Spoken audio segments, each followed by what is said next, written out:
So people pursue their own mad course, says Solomon, because they have no hope.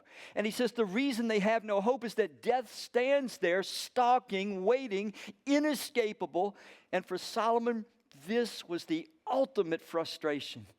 It took any meaning, any sense out of life. It meant that everything you build, it crumbles. It's kind of like you go to the shore, and you see people with the sand castles, and I'll bet you we have two different categories in here. Some of you, you got the little bucket, and whatever drink you're drinking, it becomes the molds for your sand castles. But then there's others. Your family goes there, man, you've got picks and shovels and molds, and you build Taj Mahals on the beach. Others just build little weird shapely things. But it doesn't matter if you build a Taj Mahal or just a weirdly shaped thing. The tide's going to come in. It's not going to last. And all the investment is for what? The only benefit was the joy you had when you built it. That's okay. That's legitimate. The book of Ecclesiastes has a lot to say about that too. Now, to counter that verse from Solomon, let's go fast forward 1,000 years from Solomon's words about life being this mad world race, because people don't have any hope, because death stalks, it's the same fate to all. Listen to what the New Testament, the Apostle Paul urges followers of Christ to do.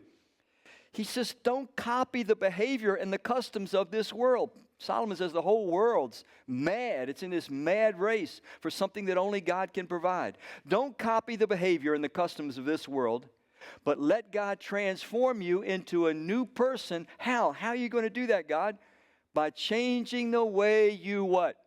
Think, meaning that we take God's word, His revelation of what is true, His revelation of reality, the truth about Himself, the truth about life, we put it into our minds and we let it start to form our view, our values, our decision-making processes and so forth until we become a new person. Then you'll learn by experience is the idea. Then you'll learn to know God's will for you, which is good, pleasing, and perfect. The idea is that we discover experientially that the very best thing that a human being can experience in this life is God's will. That when God says do something, it's because He knows what is best and wants what is best. When He says don't do something, it's because He, our Creator, knows this is not best for us. And so we discover God's will. If we refuse to be molded, to be shaped by the world, the age, the society at any given time, that we somehow find a way to extricate ourselves from this mad pursuit of what only God can provide.